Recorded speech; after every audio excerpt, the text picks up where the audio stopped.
Cosentyx is one of the most powerful biologics for ankylosing spondylitis, but the issue, whilst it may reduce your pain and stiffness, which I know can be life-changing, it actually wipes out entirely a key immune molecule, which has some serious trade-offs. Cosentyx, or secukinumab, is an antibody that targets interleukin-17A. IL-17A is an inflammatory cytokine that can build up in the joints, like you can see here, and it can be the driver behind pain and stiffness in AS. And the magic of Cosentyx is that it's able to come in and reduce IL-17A to almost undetectable levels, basically wiping it out completely. So the pain and stiffness you might be getting here in the spine is reduced or gone. But the problem here, IL-17A isn't just a bad guy. It actually has some really important roles in the body and specifically in the gut. It drives mucus production and stimulates antimicrobial peptide release, the things that are going to help us keep bacteria in check in the gut, for example, Klebsiella, which has a huge link to ankylosing spondylitis. IL-17A stimulates the production of tight junction proteins like occludin and claudin,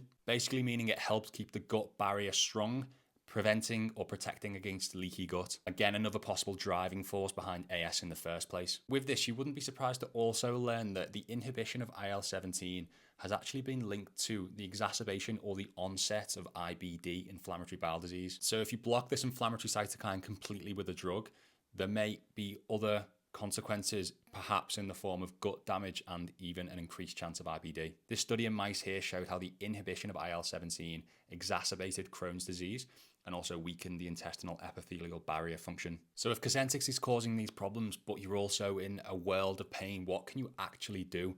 So the longer answer, and all that my channel is about looking at the function and the health of your gut as the main reason or the main thing that's behind the AS. However, short term, if the issue is IL-17A, a huge buildup of this, and Cosentyx works against it, how about can we reduce the amount that this is being released or reduce the amount of this in our system to help bring the pain and stiffness down without completely wiping it out? One other option is the supplement quercetin. In animal models of autoimmune arthritis, quercetin lowered IL-17. It reduced joint swelling and actually had better overall outcomes than methotrexate in some measures. So quercetin can play a role in calming inflammation and also come with a whole host of other benefits, specifically in the gut, with how it's actually shown to support the gut lining and also help with histamine balance. Also, I'm not for a second suggesting that just stopping Cosentyx and going to quercetin on its own is the right answer.